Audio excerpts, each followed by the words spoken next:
Hello, friends. I want to make sure I go through these cell questions, make sure we have right answers. Obviously, if you're an online student, you went through 2 of the 8. If you're an in-person student, you went through one of them. Um, we have videos here. I want to keep adding people's videos. And so after I go through each question, if you have still more questions, all you have to do is go to the link and you can watch a student video about the questions. Okay. So first thing right here.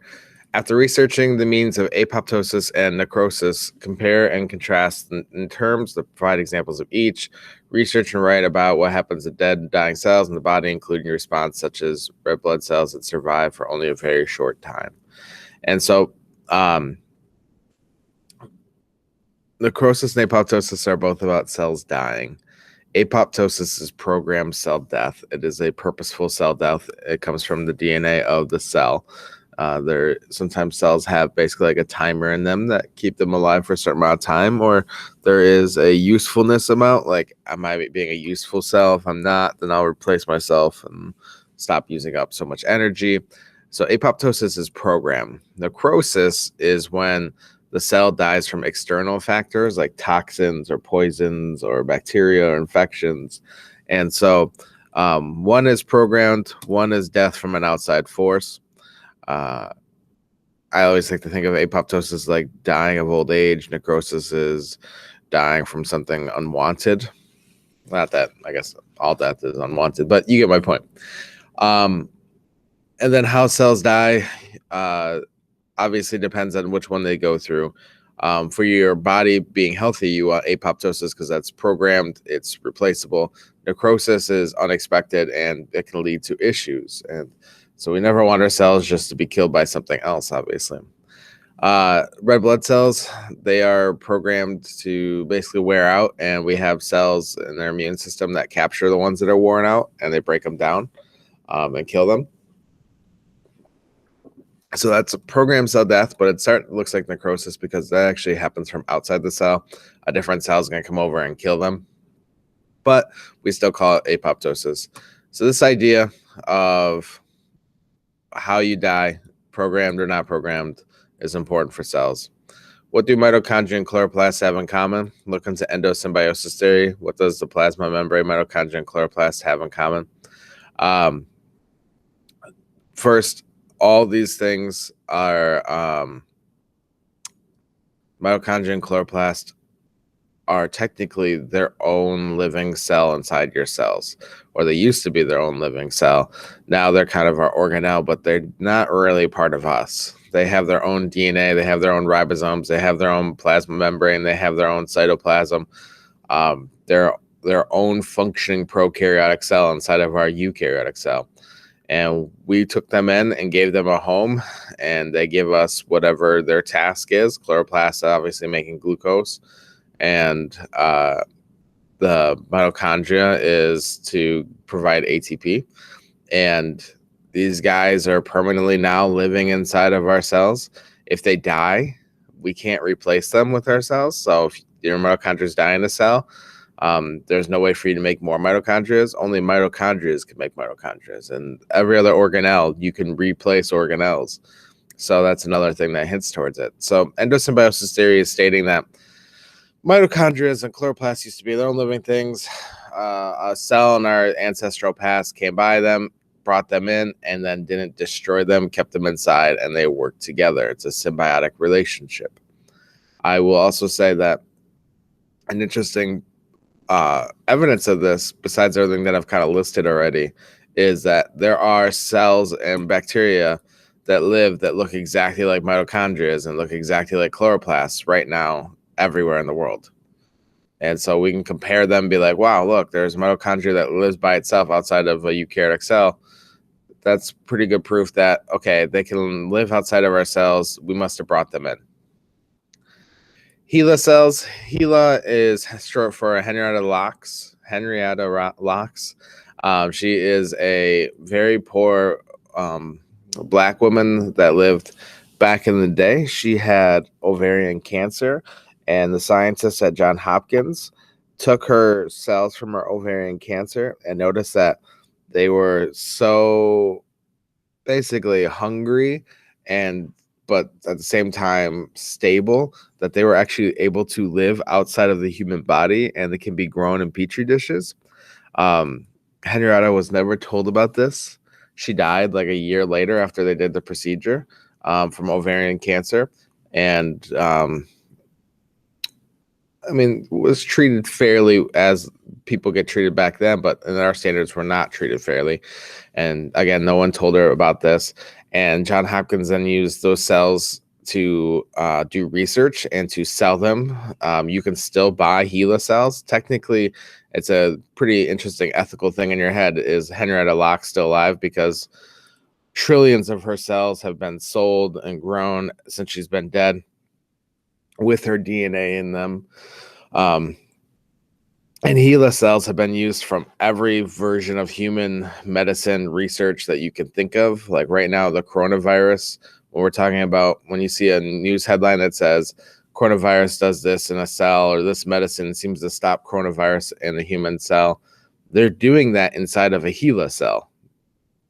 And so without HeLa cells, our research of cells and human cells and medicine and biology would fall flat.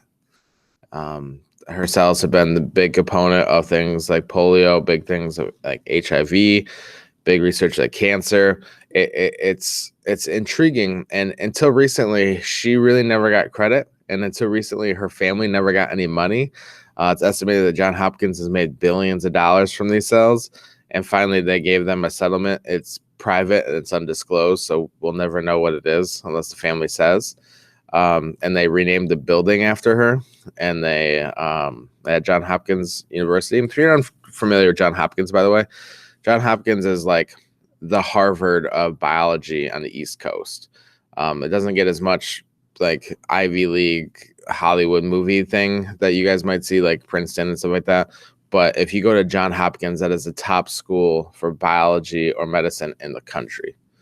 If you become a doctor at John Hopkins, you are now one of the top doctors in the world. So they made a lot of money, and it's quite an interesting story. There's a book. There's going to be a movie soon about it. So if you want to learn more about HeLa cells, make sure you do that. Rudolf Virchow has been said many times, saying that all diseases were the results of problems arising within cells. The importance of Virchow's statement in regards to understanding biology and biology principles. So one of the biggest things is when you're sick, you think of yourself as sick, but what's really happening is you're having problems within your cell. Like if I have the flu, what I'm really feeling is that the flu virus is attacking my cells and causing my body to have an immune response that is giving me the symptoms that I have when I have the flu or COVID or a cold or sore throat. Those are just, you're feeling what the virus is doing to your cells and also what your body is doing in response. That is what your symptoms are. And so everything goes back down to cells.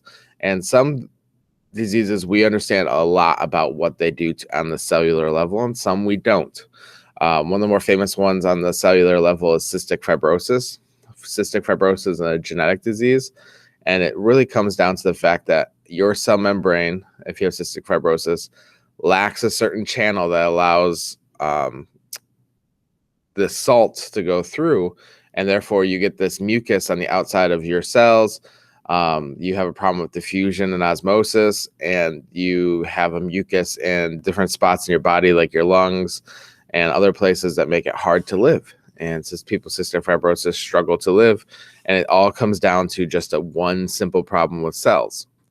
And so think about when you're sick next time, what you're really feeling is hundreds of thousands or millions of your cells fighting a battle or losing a battle with whatever is making you sick. Or if the future, or if you hear someone on TV say, oh, that person has lupus or that person has this disease, that's a cellular problem. There's something going on in the cells, and you can look it up. Like, okay, this person has hydrogen or is poisoned by hydrogen cyanide or cyanide. And you ask yourself, okay, well, how would they die? Well, what happens is that cyanide goes into the cells and pops your lysosomes. And your lysosomes contain digestive enzymes. And once the lysosomes are popped, they'll eat everything inside the cell. and everything basically gets eaten and dies. And you die as a result of the poison. Again, it all comes back to how diseases affect your cells. What type of discovery did Lynn Margulis? She did the same thing with up here, the endosymbiosis theory. She won a Nobel Prize for it. She was the first one that came up with it. The idea again is that we brought in other cells and kept them inside of our cells as, I wouldn't say slaves because they get something out of it too, but they do a lot of work for us and they make it possible for us to live. One way to look at it is without the mitochondria, for every sugar molecule, we can only make 2 ATP. With the mitochondria, we can make 38 ATP. That's a lot of a difference. That's 19 times different.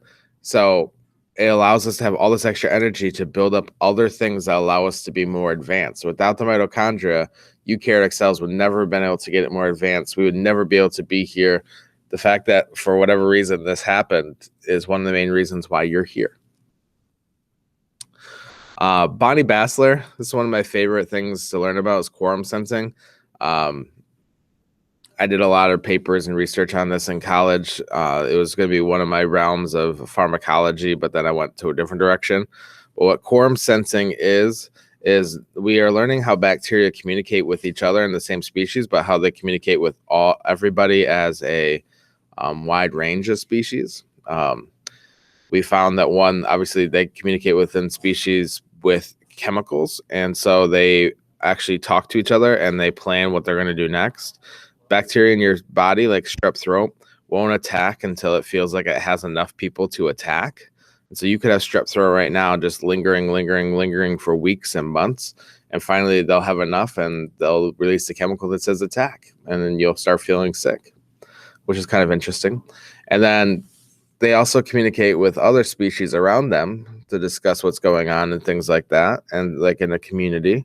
And it would be the equivalent of you being able to like send out a chemical or just randomly be able to talk to all species around you. So you woke up this morning and you could just talk to your dog and they understand you and they can talk back to you and you understand it. So it's kind of a crazy idea. Obviously there's a TED Talk, you can watch that. And so I'm going to stop there. I'll add the last two in a second here, but I have a student here, so I'm going to go talk to her. So hopefully those kind of 6 helped you guys. And if you need more help, let me know.